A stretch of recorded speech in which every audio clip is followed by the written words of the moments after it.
नमस्कार,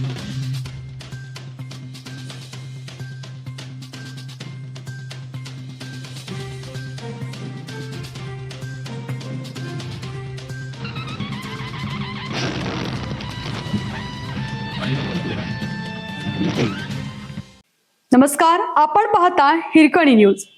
हिरकणी न्यूज प्रत्येक क्षण ताज्या घडामोडी आणि महत्त्वाच्या प्रत्येक बातमीसाठी नेहमी तत्पर. राज्यातील 175 कोल्हापुरी बंदरे तातडीनं दुरुस्त करण्यावर भर. दरम्यान 175 बंदरांचे टप्प्याटप्प्याने इलिप्टिकल बंदरात रूपांतर करण्यात येणार आहेत. जागतिक हवामान अंदाजानुसार निनोचा प्रभाव वाढण्याची शक्यता आहे. त्याचा परिणाम राज्यातील पर्जन्यमानावर होण्याची भीती व्यक्त केली जात आहे. मात्र कंपन्यांची सूची तयार करा, दुरुस्तीची कामे वेळेत पूर्ण व्हावीत यासाठी आपत्कालीन तरतुदीनुसार 7 दिवसांच्या आत निविदा प्रक्रिया राबवण्याचे आदेश दिले आहेत. प्रत्येक मंडळाने पात्र कंपन्यांची सूची तयार करून त्यांच्यामार्फत कामे पूर्ण करावीत. निर्धारित मुदतीत कामे न करणाऱ्या कंपन्यांवर देयकातून 20% दंड आकारण्याची तरतूद केली आहे.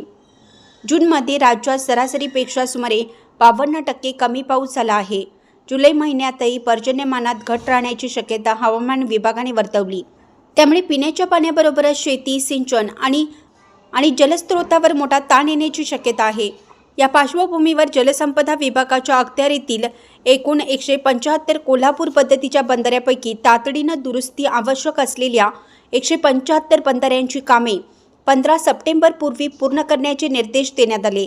कामासाठी आपत्ती व्यवस्थापन विभागामार्फत 171 कोटी 13 लाख रुपयांचा निधी उपलब्ध करून देण्याचा निर्णय घेण्यात आला आहे.